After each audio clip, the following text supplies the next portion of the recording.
The House Democratic Caucus is gaining one new member after last week's special election in Rhode Island. This comes as Congress has just days to avert a government shutdown.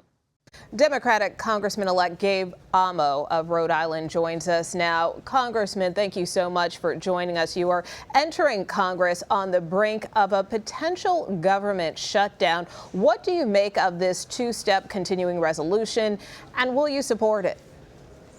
Well, first off, Nicole, thanks for having me on.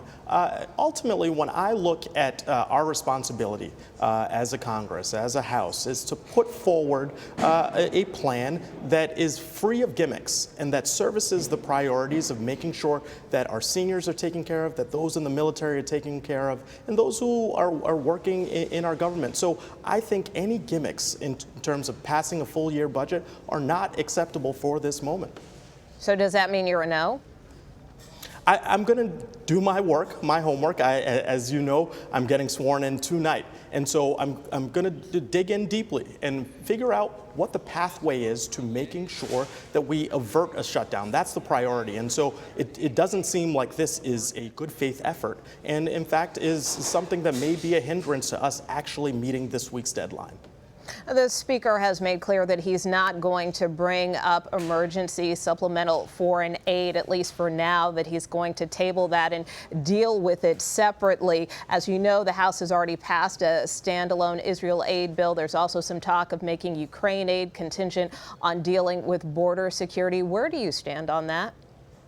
Well, I would say we have an obligation at this time of great instability in the global theater to service our ally and our priorities in Israel, to make sure that in Ukraine we are continuing the fight of democracy for democracy, and that we are addressing the burgeoning challenges of the South China Sea and the issues around our border. So it seems to me that, again, this is an example of not meeting the moment. We need those in positions of leadership to meet the moment in servicing our challenges. And unfortunately, we don't have that in the plan put forward by the House Republicans. And when it comes to the border, we are seeing a record numbers of illegal crossings. As you probably know, Congresswoman Marjorie Taylor Greene has been leading an effort to impeach Homeland Security Secretary Alejandro Mayorkas. What is your reaction to that, and how do you think the border should be addressed? I certainly don't believe that pursuing an extreme partisan tactic of impeachment is actually solving the problem that we are looking to address. Yes, in fact, we do need to pay attention to the border. We do need to provide the resources that are necessary with increased border control officers, with making sure that we are doing our best to make our immigration courts and asylum process function. That requires resources. That requires what we should see put forward in a supplemental. Unfortunately, we see more partisan political games. So I do not support a vote for impeachment of the Homeland Security Secretary. That doesn't address what we need to solve for at the border. We know border and immigration will be among many key issues, along with the economy, as we head into 2024. I know you just won an election, so you probably don't want to think about another one, but several recent polls, including our own, have shown President Biden trailing former President Trump in a potential general election matchup, as well as in some key battleground states. As someone who previously worked for the Obama administration, how concerned are you about some of those numbers? And do you think President Biden should be the Democratic nominee? Look, when you look at polling, polls go up, polls go down. But what is clear to me is that there is a record of achievement of investing in people and places around this country that President Biden and Vice President Harris have led on.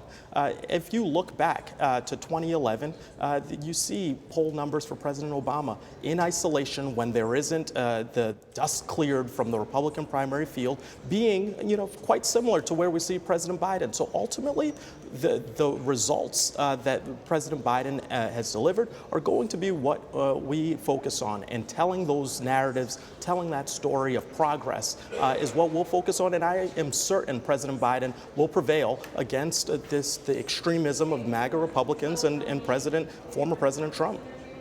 With your election and swearing in, you become the first black lawmaker to represent Rhode Island. You're also the 60th member of the Congressional Black Caucus, which is a record for the organization. What does that mean to you personally, and what do you hope to accomplish as you begin your term?